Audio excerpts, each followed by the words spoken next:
Call the meeting to order for today. First item on our agenda is approval of today's agenda. Move approval. Second. Motion? Do we have an agenda addition? I don't see Okay. one. Sorry. We have a motion and a second to approve the agenda for today. All in favor signify by saying aye. Aye. Opposed, same sign. Motion carries. Citizens to be heard. Seeing none, approval of payment of bills and vouchers. Move approval. Second. Motion and a second to pay the bills and vouchers. All in favor signify by saying aye. Aye. Opposed, same sign. Motion carries. Approval of minutes from the December 18th, 2018 meeting. Move approval. Second. Motion and a second. All in favor of the motion signify by saying aye. Aye. Opposed, same sign. Motion carries. First item on our agenda is discussion of MOU with Grant County for System of Care Grant Pilot Project. Rhonda, good morning, Rhonda. Hi, good morning. And I apologize, my informational sheet did not get in your board packet. I think it was handed to you this morning. So I will just take a little time to go through that information. What I am requesting today, if the board feels they have enough information to move forward, is to enter into a memorandum of understanding with Grant County. Grant County as the fiscal host to a grant application that we submitted to the State Department of Human Services for implementing a service called, called Collaborative Intensive Bridging Stabilization Services. Acronym is SIBS. And how this came about is our State Department of Human Services applied for a federal grant, which our state was awarded. And then the state allowed the counties to respond to an RFP for proposals for services to kids in our local communities that have significant mental health issues and particularly are experiencing out-of-home placements. So in our region, as most regions, this is out-of-home placements is an issue for many counties, and mental health issues for kids is as well. So we responded saying that our region would be interested, of course, in some funds and would want to work with DHS on implementing some best practice models in terms of responding to out-of-home placements for kids with mental health. We honestly, they gave us a fraction of what we were asking for, and they really wanted us to target our services on this bridging model. So when they informed, Ottertail County at that point was the applicant to the application. At that point, we decided that, or we felt that if we were wanting to accept the funds from the state, we really needed to narrow our focus because the funds weren't enough to cover all 9 counties. So the region felt that Clay, Ottertail, and then Grant and Pope would be 4 good counties to pilot the model with the funds that we had. And then Grant County agreed to be the fiscal host if we were to accept the funds. The funds that were allocated from the state were $184,500. That covers a 3-year period, so not a lot of money. But the overall, the discussion we had was that we do, as counties, whether we have money from DHS or not, we do need to look at ways to address out-of-home placements and better serve some of our kids that have serious mental health issues. So we would have been interested in trying to look at implementing this model with or without the money from the state. We are partnering with Lakeland Mental Health Center because this model, the fidelity of this model is it involves mental health professionals and mental health practitioners with a very intense service model that not only includes the child but includes the family as well. So it's evenings, weekends, it's responding to the overall needs of the child and family whenever and wherever they are to address the significant mental health issues that are happening. So our 4 counties would partner with Lakeland. We are looking to request from the Lakeland Mental Health Center Board for some opportunity funds to help us support this effort as well. I'm not requesting any new funds for this pilot project. The overall premise is that these are kids that are headed for out-of-home placement. So if we can hold off the out-of-home placement or serve them better when they are in placement and they can go home earlier, that money that we're already budgeting for out-of-home placements would go to support the service model. So that's what I would be requesting. The model would look at Lakeland Mental Health Center having 2 teams that would serve our 4 counties that would be made up of 6 professionals, mental health professionals and practitioners. The counties in Lakeland we've established what would it cost to employ these individuals and what would it cost to provide the level of service.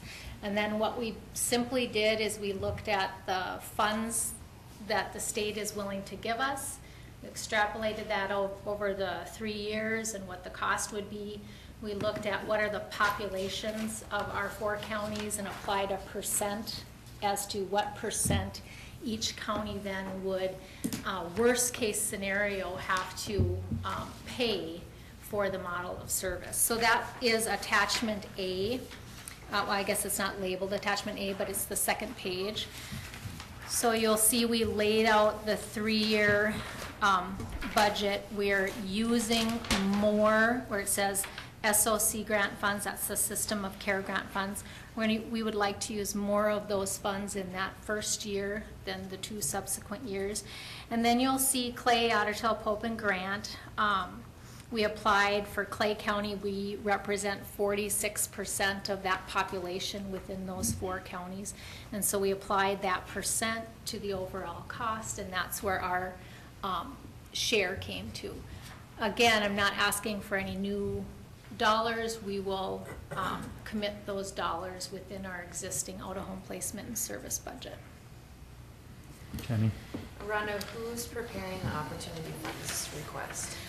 It'll probably be either myself or Grant County. And the reason I bring that up is because we got opportunity funds for the correctional facility. My concern is that if the Lakeland board gets another request from Clay County, because they don't do a lot of dispersions with that account, it may be more likely to get awarded if it came from Grant. Sure. Yeah, we could have Grant County as the fiscal host, which would make sense to submit that request. Okay, thanks. One of the things that is really critical to this project is a relationship with a placement facility. So what I would like to do is for our 4 counties to work really closely with our West Central Regional Juvenile Center, because this service model, there's kind of a pre-placement service model, then a service model while they're in placement, and then when they go home. And that while they're in placement is really critical that we have a working relationship with the placement entity. And I'd like to work with West Central on how they maybe could be a part of this, so that if Ottertail, Grant, or Pope had a child that needed this level of service, we could use West Central. We could, because they already contract with Lakeland for services, and we have that relationship. We could kind of make this a partnership between West Central, Lakeland, and our counties. Now, kids can be placed in other facilities as well for this, but from my perspective for Clay County, my hope would be that we'd be able to serve them in West Central. And with this added mental health piece, I think we could be more successful. So, I do not have the memorandum of understanding, and we could choose not to participate in this. If we chose not to, I suppose the county would open it up to see if Becker or another Douglas, a little bit larger county, would want to participate. But I feel like it's certainly something that would be helpful, and that our kids and our placement system could benefit from. Rhonda, is it the intent, I know you talk about the intensive mental health service, those requiring intensive, is that due to criminal activity? Or is, No, primarily it's mental health. Now, we may see some criminal activity as a result of that mental Right. health, that instability. But most of these kids, well, some of them may be involved in the probation system, but many of them won't be as well. okay, Yeah. so it's just something that's internally within their homes that, We have kids with very significant mental health issues, regulation issues that are exhibiting in terms of aggressive behaviors.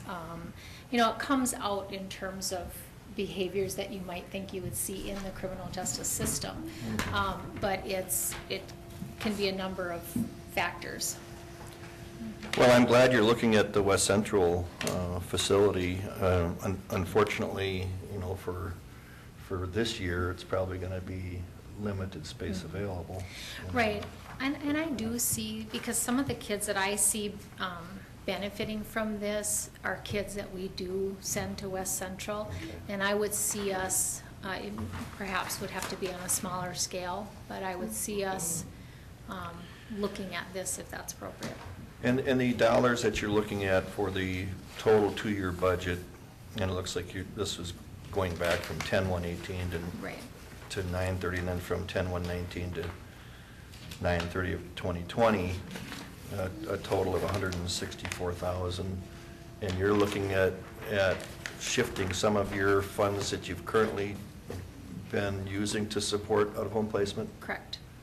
And you think that this might be a better opportunity to use of those funds? Absolutely. We're spending the dollars anyway in placement costs or other service costs. So if this is a model that can show success, Dakota County has been using this model for a bit, and they're starting to see some success in terms of reduction in kids' repeat placements and some reduction in length of time kids are in out-of-home placement. We can't just place kids and do nothing about what's happening in the home. This is a very intensive model that involves parents, and they must be a part of it in order to to participate in this model of service. Parents have to be, and families have to be at the table through the whole course. It's about a 9-month kind of service delivery for kids and families that meet the criteria for this service. Well, I certainly encourage us and maybe Stephen Rhonda and Stephen to reach out to James in our West Central, and I like your thought there of maybe them even entering in as a partner on this. Right, and I have talked with James probably on and off about this model and that we're looking at this, so he's not unfamiliar with it. The other thing I'd like to point out is in this budget, we have nothing budgeted for third-party billing, and some of the work that the mental health professional and the practitioners will be able to do will be billable. So this is worst-case scenario. We will have some revenue to help reduce the commitments of the counties. I thought I would also share with you just our out-of-home placements so far for 2018. This would be through November. We budgeted for 2018 $2.5 million as a net impact on the budget. We are trending, or we're projecting to be a little over 2.3. Obviously still high, but we are going to fall within our budgeted amount, which is good news anyway, so. Yeah. I'll make a motion to approve the request. Second.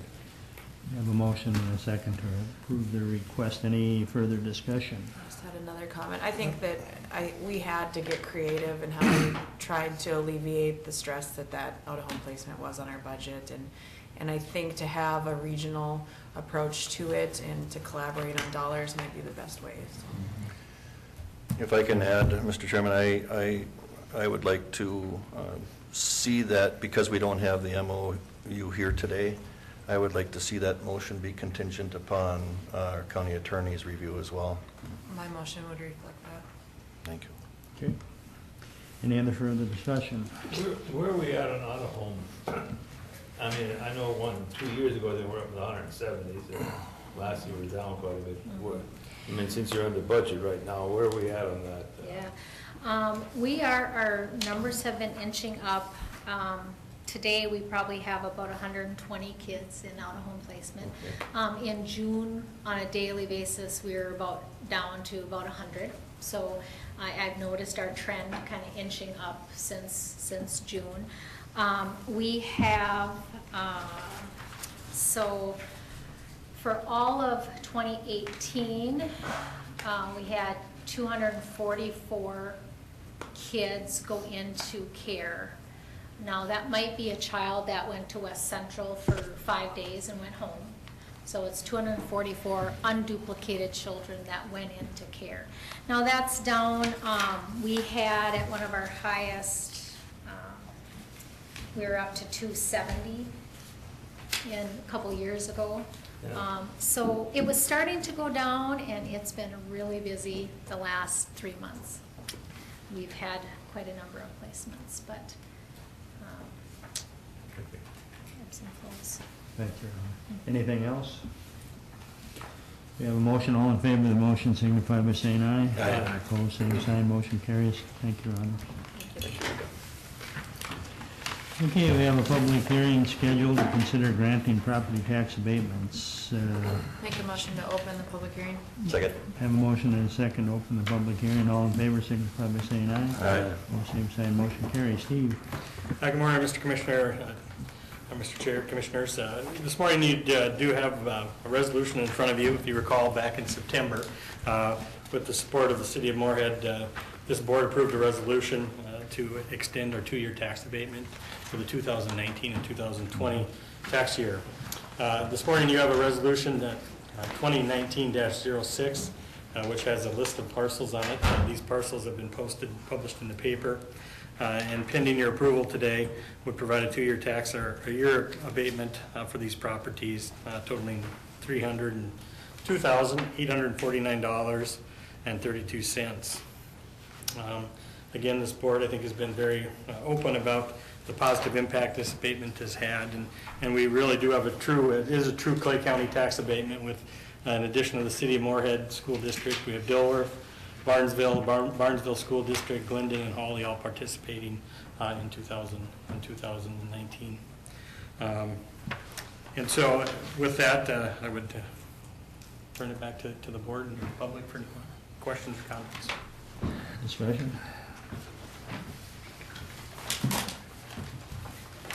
Board wishes?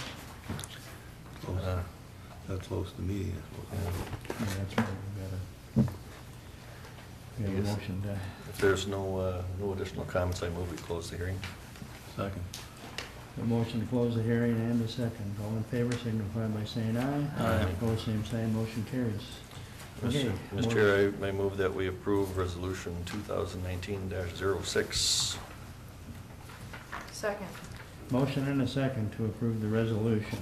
Any further discussion? Hearing none, all in favor signify by saying aye. Aye. Opposed, same sign. Motion carries. Thanks, Lee. The dollar number is down, isn't it? Is down. The city of Moorhead, if you want to explain that. Okay. Lori and I spoke yesterday, and it is down from 400 and some, or? 452,196 last year. The City of Moorhead this year revamped the way that it initiates that first year of the abatement. In previous years, if you had a foundation or a basement dug, they considered that the first year. As you can imagine, the value on that wasn't a full value for an employee, or excuse me, for a citizen, and therefore the City of Moorhead has changed that. So now it goes to substantially completed, and so those new late starts in 2018 will be counted next year. So the number will go back up. Yeah.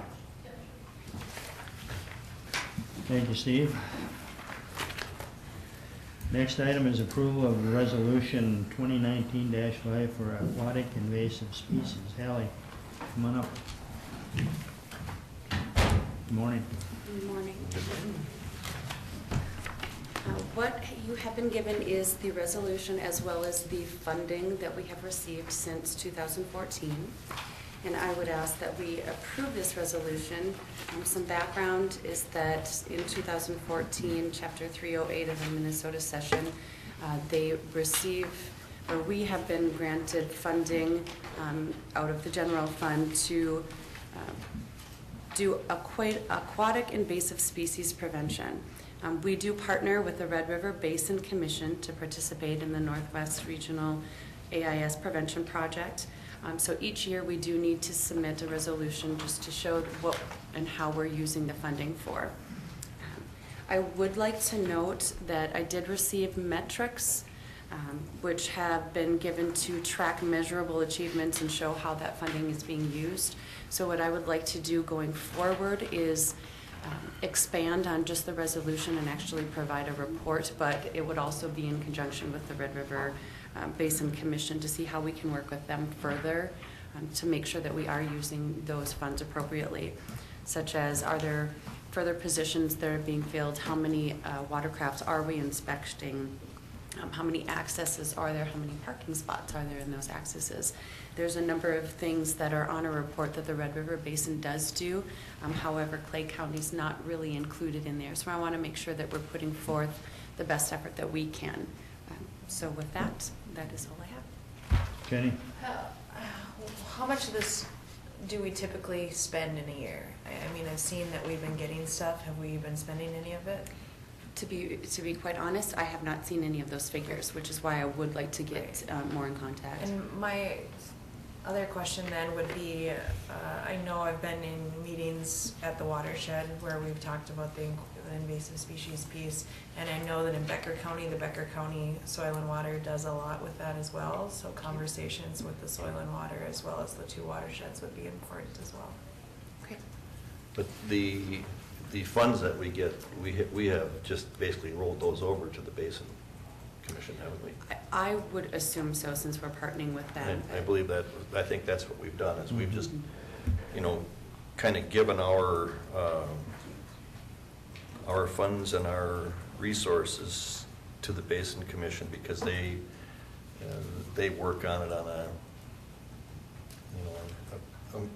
more informative basis than anything that we have within our own county departments. So I think we've received the funds and in turn sent them to the Basin Commission for the work. But I do agree that we should get some sort of report on what we're getting out of the deal. So I think you're on the right track in doing that, Helen. And also to note too, I do have the 2017 Minnesota DNR report, which would be a total and compilation of all of that. So if anyone is interested, I can forward that on.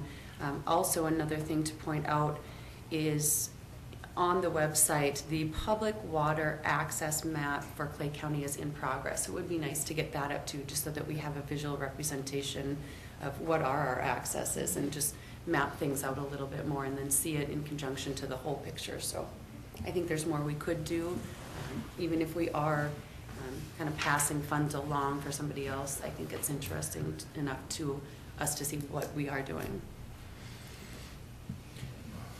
Okay, any other questions for Hallie? What's the board's wishes on the resolution? I'd like to make a motion to accept resolution 2019-5. Second. We have a motion and a second. Any further discussion? Hearing none, all in favor of the motion signify by saying aye. Aye. Opposed, same sign, motion carries. Thank you, Al.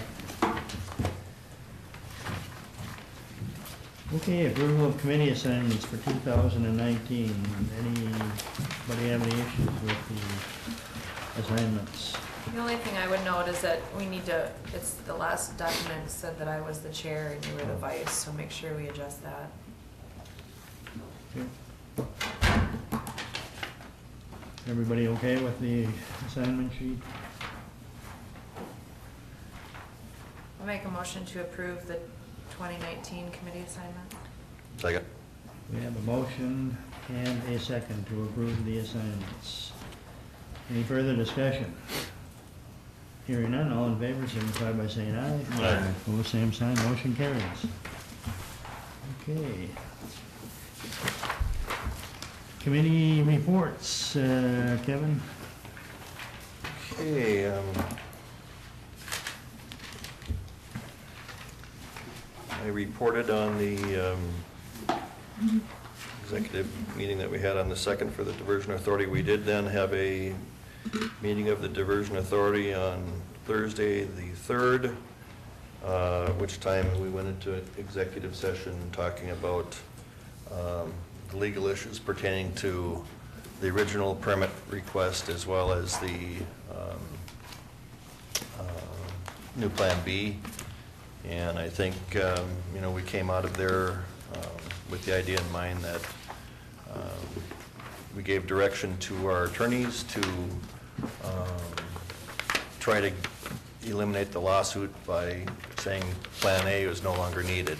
So that process is now being worked on by the legal members of the team. So then yesterday we had our, in the morning we had our Regional Juvenile Center construction meeting.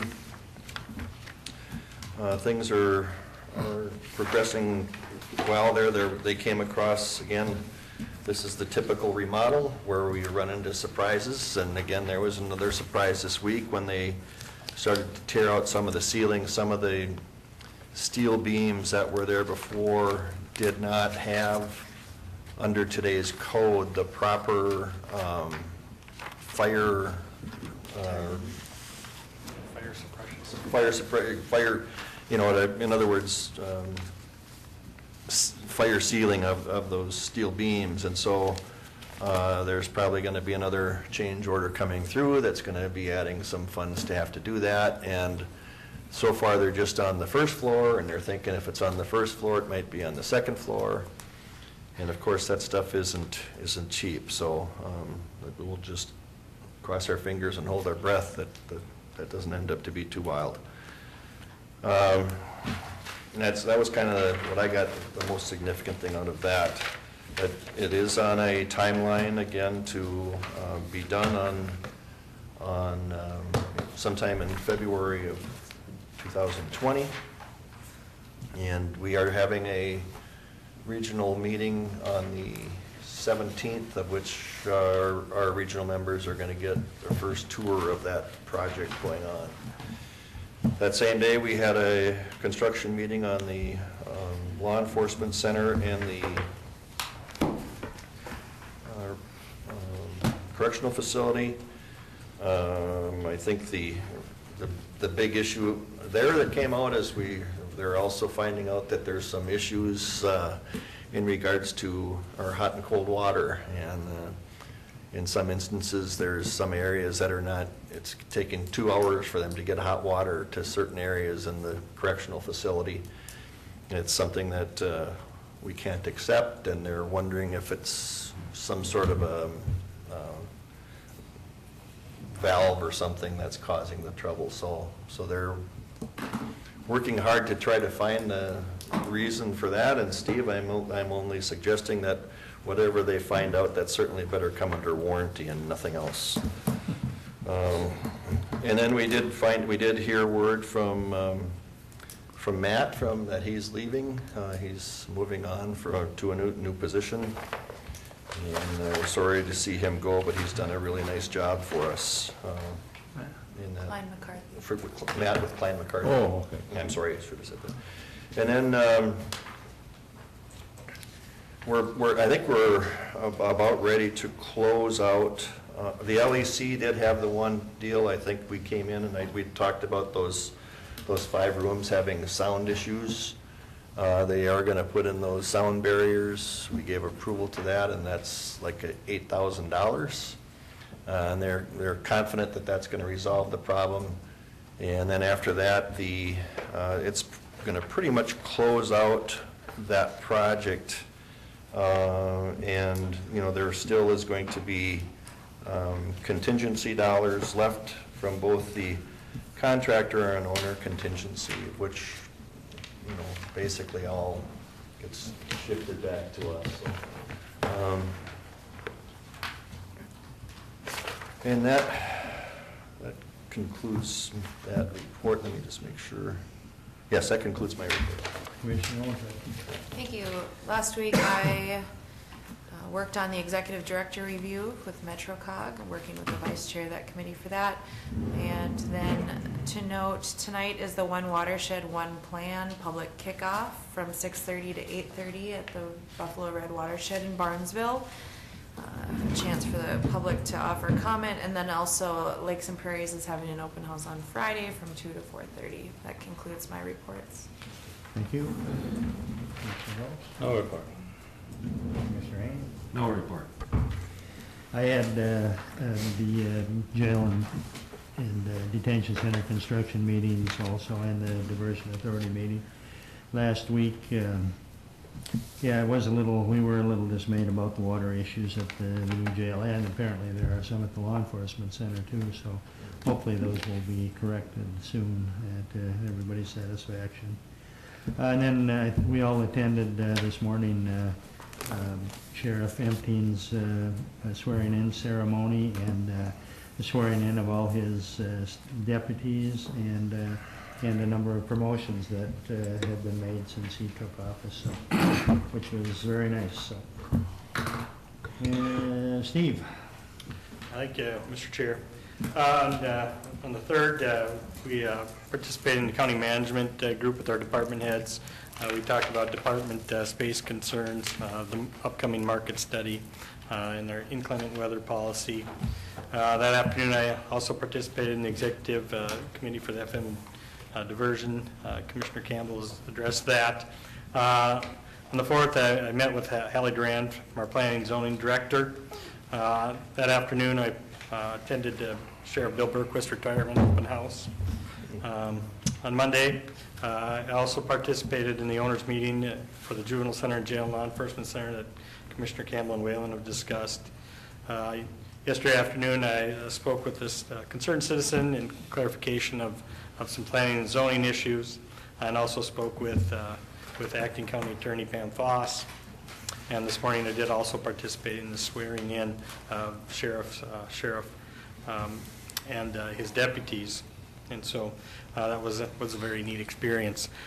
Last thing, I had a conversation with Commissioner Whalen and Campbell about publicly recognizing and acknowledging those who are part of our law enforcement center and jail committee projects.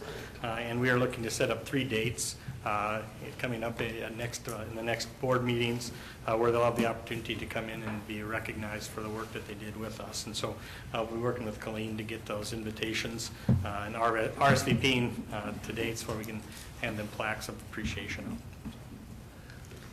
Thank you, Steve. Steve. Jenny, Excuse me.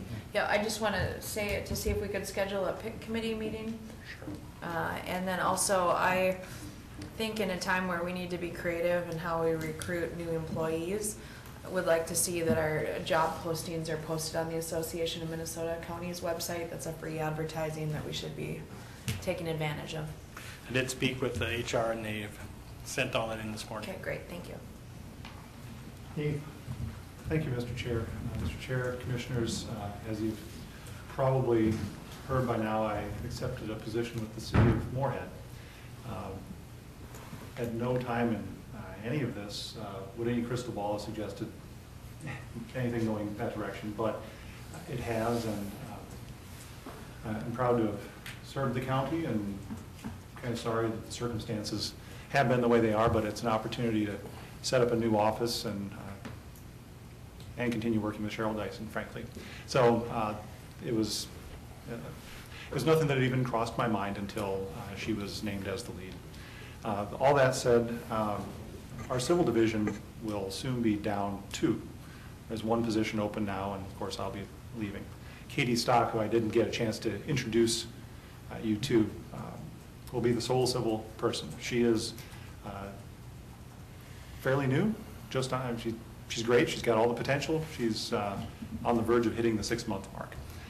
So I point that out to you, and I have appreciated your support for the civil division, for the office as a whole, and I hope you you'll probably see a little more of Katie, but she certainly cannot do the work of 3, and not to knock her, but she just hasn't been here long enough to know as much as either Cheryl or I did.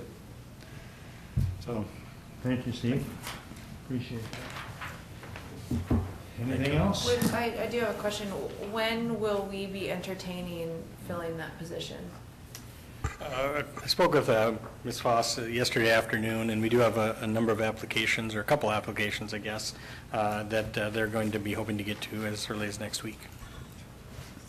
Okay. Adjourned.